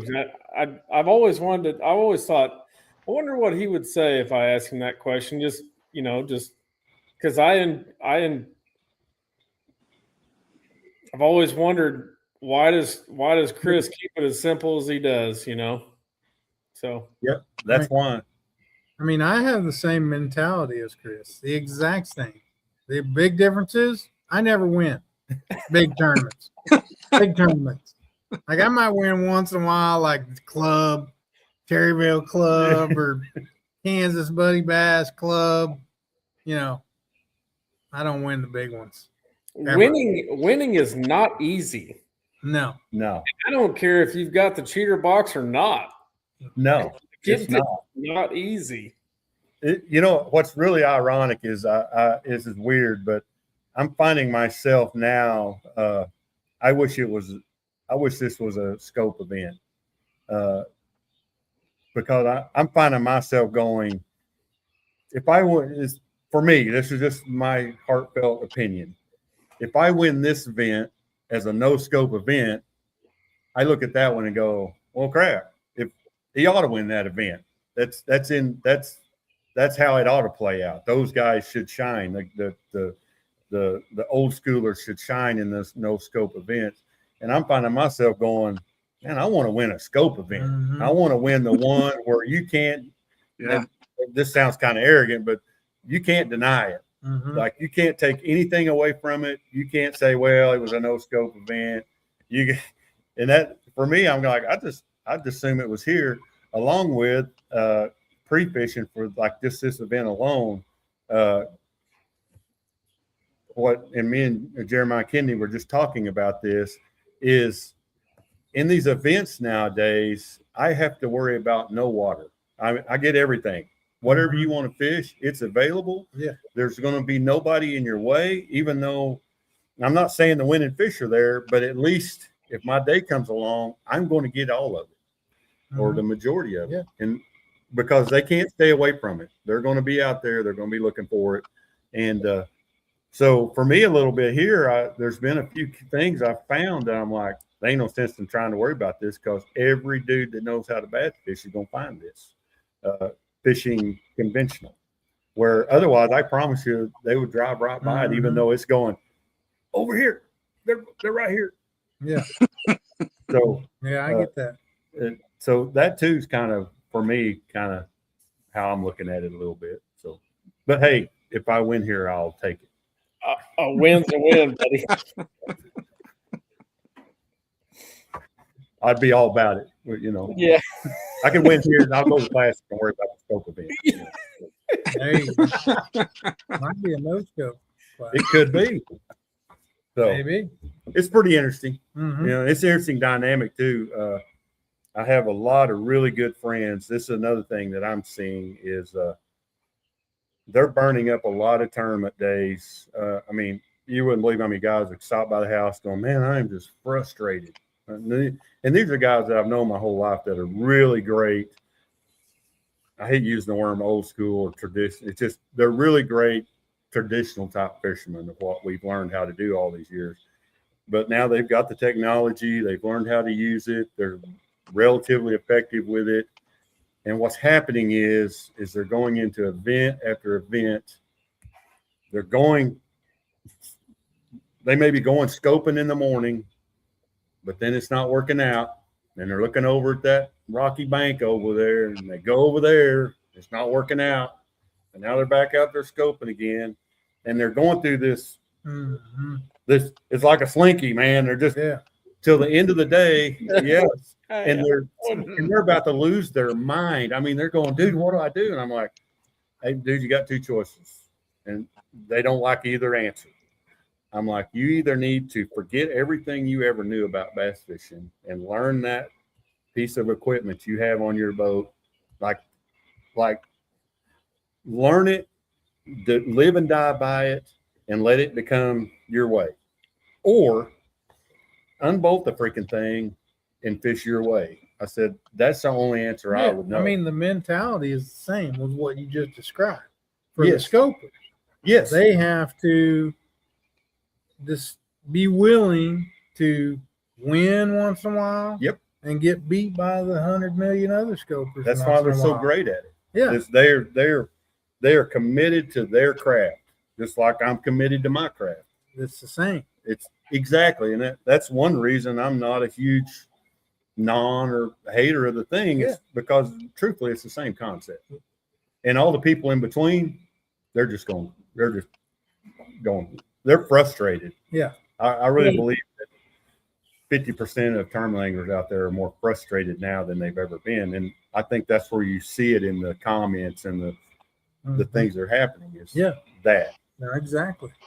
I'm kind of one of those guys that I feel like I'm caught between it a little bit because of maybe my age. And I grew up with a nice size Lowrance flasher and a 16-foot V bottom with an 18 horse tiller handled Evinrude. Yes. I saw that and how awesome it was for my dad to say, that's a brush pile. That's a fish. This is that. Blah, blah. And then, I saw the side imaging be a big deal and I saw the mapping be a big deal. And then the next thing you know, Active Target comes out and I was like, oh my gosh, this is cool too. But yeah, I mean, you're 100% correct. Like there's days where I'm like, I put that brush pile in this lake. I can see that fish in there. Why is this thing not biting? And then I look at that rocky bank and I'm like, just go up there and chuck a whatever at it, you know, you Yep. idiot. Yep. I get frustrated with it. And I'm not the greatest person doing it. I've had my times where I've thrown an A rig and caught them using it and this and that. So but at the same, it's like a double-edged sword, man. I think It you is. have to use what God has given us, and that's your brain. And you have to use it when it's necessary. And then the other tournaments, you have to go, I'm going to just turn it off Yes. and I'm done looking at it. Yes. Yeah. The guys that can figure that out, if I was capable of that in myself, I believe it would be a huge factor. I've had a lot of guys go, man, if you would just get this and learn how to use it. But what I know about myself is I know I'm not going to be able to Differentiate between the two at the Yes. same time. But the guys that could say, today I'm scoping, I'm committed to it, it's this event. And then the guy that could say the next event, I am not doing it. You see where I'm going. And commit to something else and be able to kind of have that brain split a little bit to where those guys would be absolutely unstoppable. I believe, Yeah, I and think that may be some of what we're seeing a little bit, because I think there's some of these dudes can do that. And those guys are going to be trouble in the years ahead. I would go further into detail about that, but I don't want to get you in trouble. So, but I completely agree. So, but that's my take on it. It's pretty simple, and I just want to enjoy fishing, and that's what I do, brings me enjoyment. And if whatever anybody else does is, hey, just do what makes them happy, man. Early on in this podcast, and I think you maybe even heard it. Like, we had that discussion, and John was a big guy. His argument is he didn't enjoy it, and that's the reason why he didn't like it. And I was like, I was kind of on the fence, and I was like, some guys don't know any different, and the reason why they use it is because that's what makes them enjoy it. Yes. So be it. You know what I'm saying? Yep. I'm like this. I'm like, you know what? Tomato kind of thing. There's days where I'm like, I don't even turn the stupid thing on because there ain't no sense in it. And I just want to go throw a floating worm and watch a bass eat a methylate floating worm so bad I can taste it. Yeah, I mean, the whole key is enjoying it. This is a sport that we're supposed to enjoy. We're supposed to be having fun. I mean, my last 5 trips out, caught the fire out of fish and haven't turned it on one single time. I have it. And in the wintertime, I'll turn it on just to see what these guys are doing and try to figure it out. And I get frustrated and I'm like, turn it off. Yeah. I need to quit. Yeah. Yep. Yep. There's a lot of dynamics that's, I think, changing fishing right now because of it. And it's really no different. To me, it's no different than what we've seen in fishing all along. I think the dynamic's the same. I think, I have so many guys say, well, I only use it so I can see that stump up there and I can cast on it, or I can see that brush pile and I can throw on it. And I'm of the mentality, and I hear so many guys go, man, I can see them sitting in that brush pile. I can't catch them. Like, I can see them. I can make the perfect throw to that brush pile. For me, I go, if I was in that situation, I'd be going, and this is how I look at fishing. I'm going, so every guy that pulls up and flips in that bush is going, my first inclination is to pitch right there. That's where I'm not pitching. Mm-hmm. So if I'm pulling up on a brush pile, because I know now everybody can see it, my cast is not going to be to that brush pile. It's going to be out to the edges. It's looking for that, because what's happening is everybody can make that cast now. Mm-hmm. You see throwing that brush pile, that bass going to hit it first time because he ain't seeing bait all day long. So that's the dynamic. Interesting as hell. Huh? That is an interesting take on that. I like it. And I think I was thinking about this the other day. You gotta too. think, you are the outside of the box thinker I've ever heard in my life. Yeah. I think, and I was thinking about this the other day too, when I was flipping a tube and Jeff wasn't, I was catching him and he wasn't. And I'm like,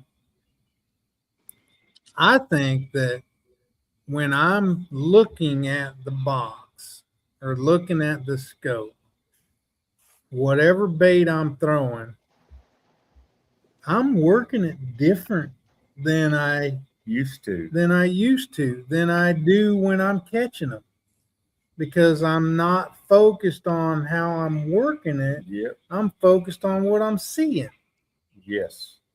Some people, That feeling and thinking Yeah. through your imagination, Yeah. going, I think it's coming over a rock. Or some people are just so good at playing video games that they got to see it on a screen in order for them to work the bait like it needs to be worked. You know, Yep. And that's fine. tomato. Yeah. Same thing. Man, I could go on all night. This dynamic, and I got stories. So years ago, and I mean this was years ago, there was a group of anglers, and I'm just using these on my home lake of Beaver. There was a group of guys that were some of the best bed fishermen on the lake. So I sucked at bed fishing. I hated it. I hated being able to see a bass, even when the old bed fishing days. If I could see a bass, I'm not going to catch anything. And it was the same way with the grab. And then them years, I just couldn't catch. I could see it, but I couldn't catch them. So I had spent, the way I looked at it was, let's see, 12 months out of the year, 2 months out of the year, them boys can see them. And the same guys that were great at bed fishing were great at using their grab to see the fish. So as long as they could see a fish, they could catch them. So 2 tournaments out of the year, they were probably going to beat me. But the other 9, they were horrible. If they could not see a bass, they were terrible. And it was very definite in the group of anglers that worked in. And so I just kind of looked at it, and it's real similar today. There's a group of guys that if they can see a fish, they're getting it. Yeah. But I promise you, if they can't see a fish, they're screwed. You know, There's definitely that group, that same what you just described on Grand Lake, no doubt. Yes. I mean, I'm not going to name any names, but when they can look at them, they're in the check line for sure. every time, Yeah. every time. Yeah, and that's same on Beaver. Every lake in the country's got that going on now. Yeah. You know, but I guess in the scheme of things, I just look at it and go, it's just a progression of the same dynamic happening in a different way. So, Yep. But anyway, so we'll see. Well, that's some good stuff right there. Mhm. Holy cow, Yeah. man. All stemmed off of just a little simple question, man. Here we go. I'll take us down a rabbit hole like you ain't never seen before, dude. Mhm. I see. I like that. Yeah, I enjoy every good rabbit hole myself, actually. You know, I just enjoy hearing somebody else's perspective besides mine, you know. yeah, I'm like a circular thinker, but I do like the whole, you know, if you cast to the same spot in that brush pile because you know the fish is sitting there, you idiot, you might want to try casting to something different. I like that.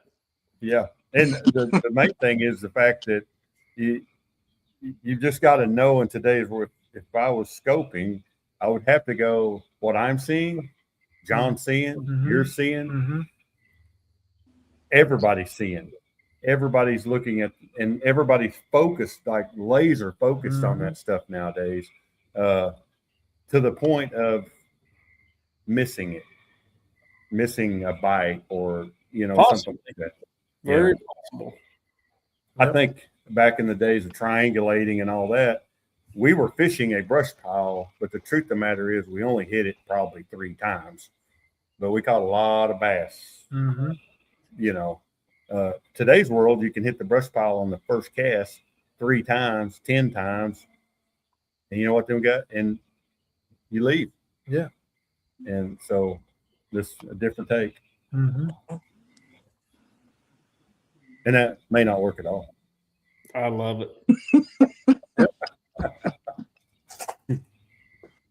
Just makes you chuckle a little bit. Yeah. Yeah. So, heck yeah. Well, I think I'm going to let you boys have it. We've been on here almost 2 hours. We're about ready to. You're going to be our closing guest. Well, by golly. Well, I've enjoyed it. Thank you so much for allowing me to sit in for a few minutes. And Always I'll glad to have you. Yep. thank you. What's your boat number tomorrow? I am boat 89. So I'm right dead in the middle. So, and I'm A-okay with that. Mhm. It'll help me pick where I'm going, Yeah. after 80 other people have picked the other spots. Yep. See, I even simplify that math. It makes it easy. Don't want to be makes it boat easy. one.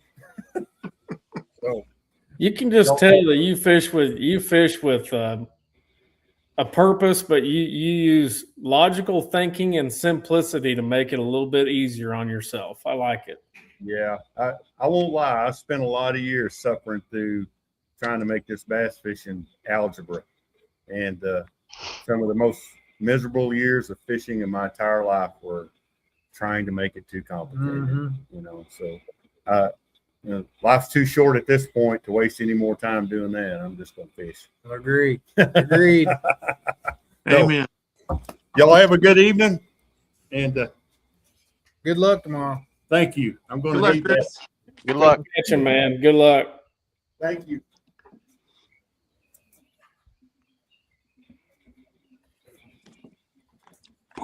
That was good. Yes. Mhm. Very That cool. was really good. Yep. Sorry if somebody else had a question, but I just That was a good one. No, that was good. 2 thumbs up, Kiki.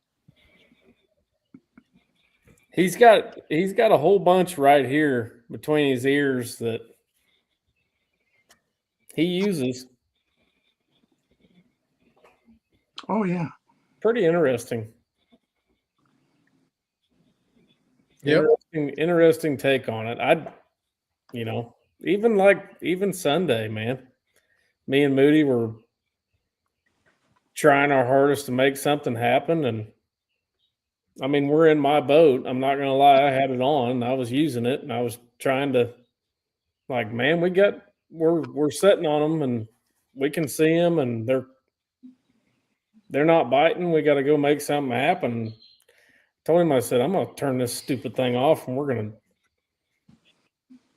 gonna go try something completely different, and we did, and it worked. So America. sometimes he's right. Sometimes you got to turn the stupid thing off and just go fish traditional the way you're built to do it. Yep. You got to fish to your strengths and make it happen. Yep. Thank goodness it worked a little bit. It did work.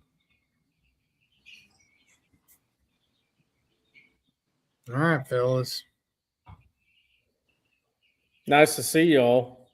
Mm-hmm. That was a pretty Good good to show, I think. Yep. Tune in next week for Nick LeBrun.